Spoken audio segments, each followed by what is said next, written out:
15 minutes of chaos that shook the world's biggest market. What the heck is going on down here? I don't know. There is fear. This is capitulation, really. All the way down. On May 6, 2010, without warning, the US stock market and futures markets just crashed. Can't be there. That is not a real place. The flash crash, which wiped $1 trillion off the value of American companies in 5 minutes. To look at a price chart, it looked like a kind of runaway elevator. It took authorities 5 years, guys, to track down this lone British trader allegedly involved in a 2010 flash crash. Navinder Sarao, dubbed the Hound of Hounslow, has been accused of manipulating the market. US regulators claim he made about $40 million. So Navinder Sarao, he seems to be, to all intents and purposes, like a sort of arch criminal mastermind. What they find is very different.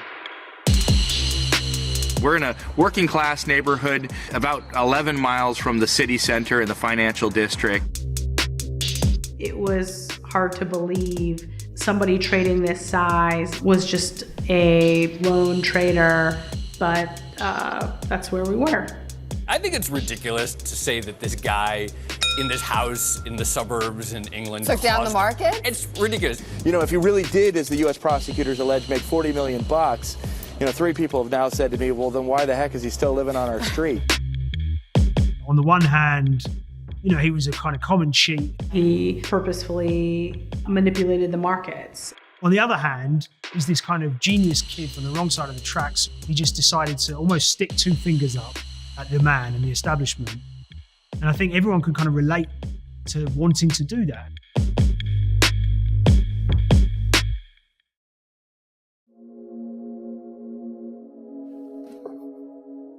I'm Liam Vaughan. I'm an investigative journalist with Bloomberg in London, and I'm the author of a book called Flash Crash, which tells the story of the 2010 flash crash and Navinder Sarao, the British day trader who was accused by the US government of causing it from his bedroom.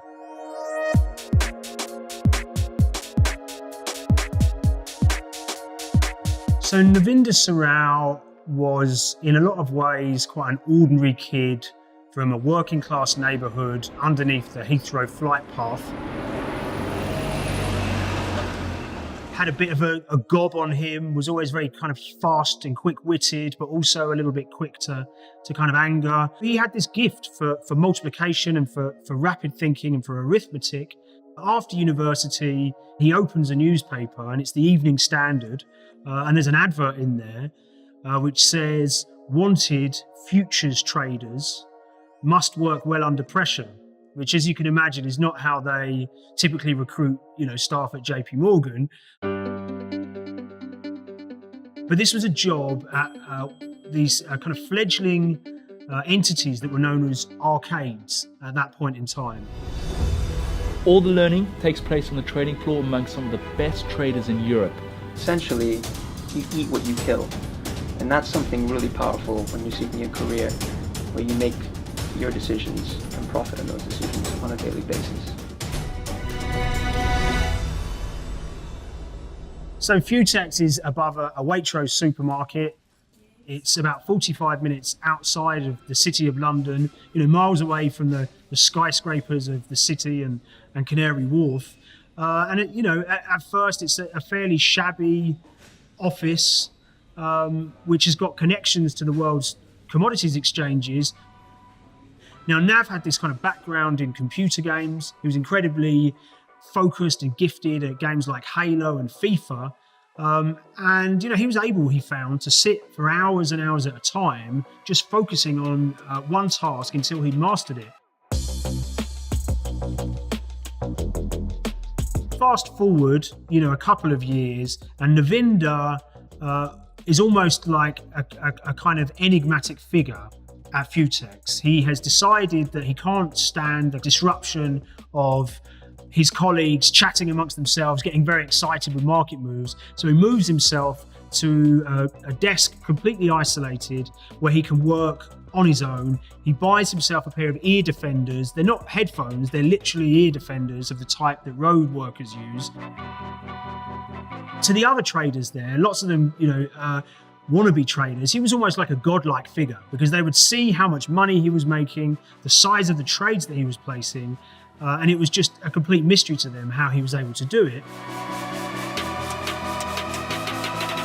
So Nav traded a financial instrument called the E-mini, which essentially tracks the S&P 500, which is the, a barometer essentially of the US stock market. And he's able to build a sense based on his constant reading of the market and his almost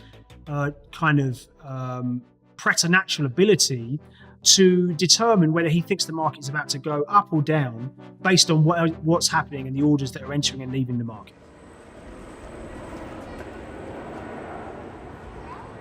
Nav leaves Futex in 2008 in the midst of the global financial crisis. The banking sector bore the brunt of the collapse, with shares in Europe's major banks tanking by as much as 9%. By that stage, he's in his late 20s, and he's already accumulated about $2 million. Lehman Brothers has just collapsed. I don't think anyone really expected a bank as big as Lehman to be in a position that it's in now. The entire global financial system is in danger. We are in the midst of a serious financial crisis, and the federal government is responding with decisive action. There's governments around the world stepping in to save financial institutions, and this is Nav's, first very big and successful trade, almost career-defining trade. He decides that with market prices as low as they are, eventually the government is going to have to step in and rescue them. So he places all of his money, which at that stage is a couple of $1 million, on this bet that the government's going to intervene and prices will rise again. And he times it absolutely perfectly. He places a trade on a Friday. The following Monday, the US government announces this big bazooka. Under our proposal, the federal government would put up to $700 billion taxpayer dollars on the line to purchase troubled assets that are clogging the financial system. And over the course of that week, US prices increased by 19%. Nav had ridden the wave, the entire wave, and he goes from a position of $2 million to suddenly being worth $15 million. And really, that's when he hits the big time. I'm trying to stack up my paper. That shit will a hater. The only time when they holler is when they need you for favors. See, you these haters are minor, cause this big shit is major. I'll be rocking designers and still designing my trainers. One of the striking things about Navinder is that he really doesn't spend any of the money he makes at all. He kind of makes a decision early on that he doesn't want to tell his friends and family about the money. He doesn't want to be seen as a show-off, and he doesn't want them to treat him differently. So rather than actually spending the money or telling other people about it, he just keeps it to himself and he lets the dollars grow in his profit and loss account. I was in the back with the bailers. You was doing fake with the favours. You was getting run down by the dippers.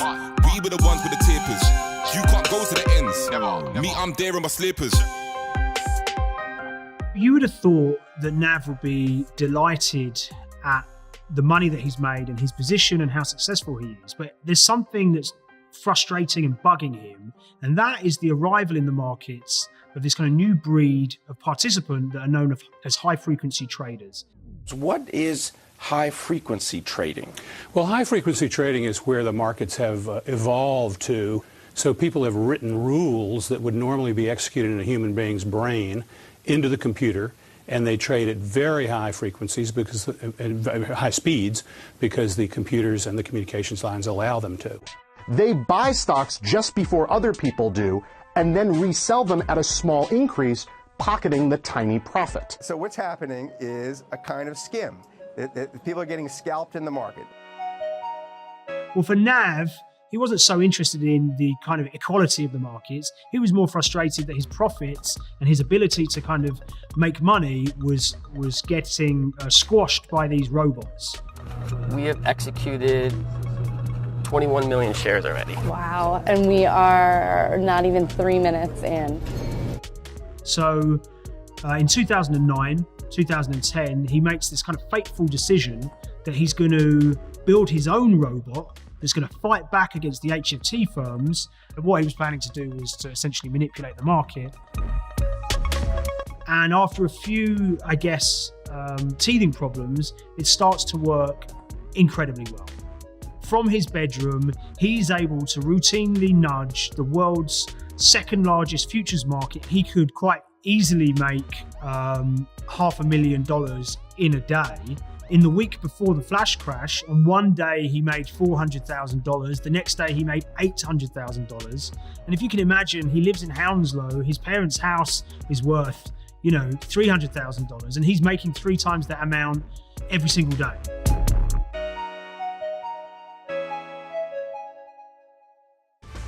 Welcome to Street Signs on this Thursday afternoon. A big afternoon as stocks accelerate their slide. May 6, 2010 is an extremely volatile day. There is a feeling that the European Central Bank and bankers have lost control of the situation. There's this index known as the fear index in financial markets, which kind of monitors volatility. And that morning it was up 30%. And Navinder starts to use his machine to pump sell orders into an already falling and very, very volatile market. For Nav, if you can imagine a big wave surfer and he looks out at the swell and there's just huge waves, it's like the dream. It's like a once in a year long condition. He switches his computer on at 9:30 in the morning and he starts pumping these sell orders using his algorithm into the market. In the afternoon, he gets to a point where he's placing $200 million of orders and he's having this huge success. At 1:40 p.m. exactly, it's not clear exactly why. Maybe his mum had, called him down for dinner at 7 o'clock in London. Nav decides to switch the computer off. Great day's work. He's made $950,000. Completely wiped out. Now, exactly 1 minute after that is when the market starts falling at a rate and a velocity that it never has before. Traders say this is the craziest day they have ever seen. And Nav is essentially a bystander as the bottom falls out of the market, and we have this, very dramatic event that comes to be known as the flash crash. The flash crash, which wiped $1 trillion off the value of American companies in 5 minutes, the biggest sudden fall on record, before markets bounced right back. Officials are meeting this week with executives from the New York Stock Exchange and NASDAQ to see if the issue of different exchanges having different rules played a role in Thursday's rapid freefall. And over the next couple of months, there is a very deep dive into exactly what was going on that day, who was trading, and try and get to the bottom of this, really what was a mystery at that point in time. The US regulators, a few months later, produced this very detailed report in which they discuss what had happened. Nowhere to be seen in this 100-page report was any reference to manipulation, and certainly no reference to a guy in his bedroom in Hounslow. So Navinder, as you can imagine, is completely oblivious to these investigations in the US. And, he only becomes more and more successful after the flash crash. At this point in time, you start to have the exchange and the regulators almost noticing that he's cancelling a lot of orders. And famously, at one point in time, he gets a letter from the exchange asking him to essentially explain what he's been up to. And he tells them to kiss my ass.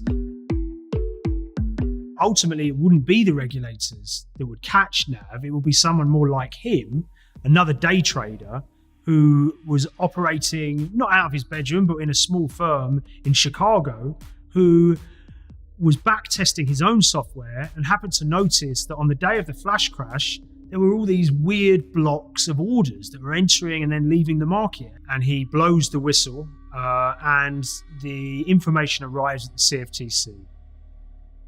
The CFTC at that point in time has spent years really being the regulator for agricultural markets. To understand and to be able to analyze what's going on in financial markets at a kind of granular level is incredibly complicated. And at that point in time, there's only a few people at the CFTC who've got that expertise. One of them is Jessica Harris.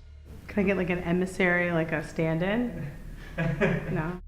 The data sets that we reviewed for Nav's activity showed he would place these orders together and modify those orders several, sometimes thousands of times or hundreds of times before then canceling them and not getting hit. Yeah, so effectively U.S. prosecutors say that Navinder Sarao was engaged in illegal trading. They say that he was doing something called spoof and layering. Basically, traders will flood the market with the intention of with orders of a certain security, with the intention of then canceling those orders. And what that does is it artificially drives the price of that security up or down. So after a year or so, the CFTC start to become comfortable that they've identified genuine manipulation and massive scale manipulation. And so what they do at that point is they decide to get involved the Department of Justice. They're the ones that can throw you in jail. They're the ones that can subpoena you. They're the ones that you really don't want knocking on your door. So in February of 2015, a judge signs an arrest warrant for Nav. And at that point, essentially, his fate is sealed. He just doesn't know it yet. I tell that man don't speak. I don't want to hear that talk. I tell that man don't speak. I don't want to hear that talk. I tell that man don't speak. I don't want to hear that talk. I tell that man don't speak. I tell that man don't speak. So it's the morning of the arrest, and half a dozen police officers, 2 prosecutors from the US Justice Department, and 2 agents from the FBI rendezvous at a McDonald's that Nav knows incredibly well, which is about a mile from his house, and they discuss how they're going to arrest this criminal mastermind. As the sun rises that morning, they creep through the streets of Hounslow and arrive at this address where sleeping upstairs in bed is Navinder. They knock on the door and Nav's dad answers. He shouts upstairs, and down the stairs kind of pads this guy in tracksuit bottoms and a t-shirt, his hair askew, looking utterly confused. As he's led out of the house in handcuffs, he turns to one of the officers and says, "Can I run upstairs a minute, bruv? There's a football match on telly that I want to record." And the officer says, "I don't think you're going to get a chance to watch that for a while, son." You know, as it turned out, he wouldn't set foot in the house for another 4 months. Pretty hard for people in this neighborhood to get their head around. This is a real working class neighborhood. Excuse me, sir, is the family making any comment today? I'm really surprised, you know, I mean, I've lived here all my life, and I know a lot of the neighbours around here, everyone gets on, you know. Very, very nice family. I mean, his dad, not feeling well from quite a long time. So a lot of people in the markets, and particularly people like him that were on the outskirts, that were day traders, they sort of almost idolized this guy who had made a fortune from nothing and had found a way to fight back against a system in which, you know, the most well-funded and well-connected firms are the most successful. And for guys like, you know, for guys like them, it was almost impossible to be profitable. Ryan Chukot sat down with the former boss of the alleged flash crash trader, Navinder Sarao. It can go one of 2 ways. If he's found innocent of the allegations, then he will be the world superstar trader. The British trader accused of helping cause the May 2010 flash crash spent last night in jail. They threw the book at him. There was 22 criminal counts against him, which had a cumulative total of 380 years in prison. And the judge looks at how much money he's made and sets bail at £5 million. And, you know, for Nav, who's worth tens of millions of pounds, that should be fairly easy to get hold of. What's unclear to me is how much money he made. If he's such a great trader, I'm assuming he probably has $7.5 million just lying around. Yeah, so everybody's asking that question because he was granted the conditional bail, but he has failed to post the $7.5 million. So no, he's still in the clink. His lawyers start getting in touch with these various investment advisors who've taken Nav's money over the years, and suddenly they don't answer his calls. And it becomes clear, disturbingly over time, that all the money that Nav has put aside and all the profits that he's made over his successful trading career may not be safe after all. Has he been scammed out of $50 million? It looks that way, Mark, yes. I mean, it's one of those stories that's almost too crazy to believe. Anyone that offered him a good rate of return, some of the places that he put his money offered him risk-free returns, and he seems to have been kind of willingly, very kind of willing to put it there. And Nav, on the one hand, is this kind of brilliant trader, and on the other, he's a kind of naive kid who's never worked in a bank, has no commercial experience, and, for want of a better word, has been duped by these guys. The bulk of his money was with this entrepreneur called Jesus, who turned around and said, mea culpa, I lost it all, I'll give it back to you when I can. And in the end, the judge decides to lower bail. So his parents have to put up the value of their house, and he gets let out. The British trader accused of helping cause the May 2010 flash crash is free on $7.5 million bail. The judge in the UK decided that he should be extradited to the US to stand trial. And what happens next is that his lawyer, who used to work at the Department of Justice himself as a prosecutor, flies to Washington and tries to strike a deal. And he speaks to the prosecutors and he says, yes, you could go to trial, but there's a risk that you could lose. And Navinder's a very vulnerable guy. Maybe the jury will feel sorry for him. Why don't we strike a deal? We saw this guy who, initially we believed to be part of a bank or an HFT based on his trading activity and his size and the money that he was making, to somebody who evolved into just, a lone trader or an individual trading out of his house who didn't spend any money.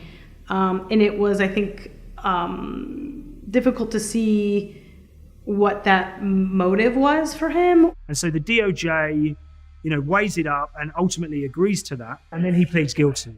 By the time it came to Nav being sentenced, you have the US authorities having a very different perception of him. On the one hand, he was incredibly helpful. He opened their eyes to how market abuse goes on. He helped them build a number of cases. He was about as useful a witness as you can imagine. But beyond that, he was also so far removed from the archetypal, greedy financial criminal. By this stage, he'd been diagnosed with Asperger's syndrome, which kind of provided a useful prism for a lot of his actions, his kind of the way that he treated the authorities. So by that stage, the US authorities wrote a note to the judge where essentially they said, listen, he's had enough punishment. He's been incredibly helpful to us. We recommend that we let him off at this point with time served. And that's quite a remarkable thing for the US government to say. And I think if you take everything into consideration, the fact that he essentially lost all of his money, I believe that the government made the right decision. So the judge in the end sentences Nav to a year of house arrest. There's a great circularity to the story because that's why he got in trouble in the first place. And obviously, as ever, Nav's timing was impeccable because within a couple of months, because of the pandemic, we were all in lockdown anyway. But now I'm living that life.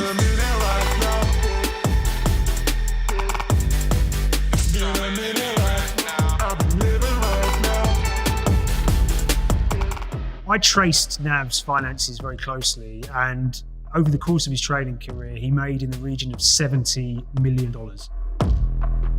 I would like to say that the hidden twist in the story is that Nav squirreled away a few million, and that, when this all blows over, he'll go to a desert island somewhere. But sadly, having looked very closely into it, I don't believe that's true. Nav is penniless, and to be honest with you, I don't think it's made much difference to his life at all. He still cycles around Hounslow on his bicycle. He still plays football with his mates once a week. He still gets a filet of fish from McDonald's. So for Nav, because the money never meant anything, hasn't changed his life too much. Now I'm living that life.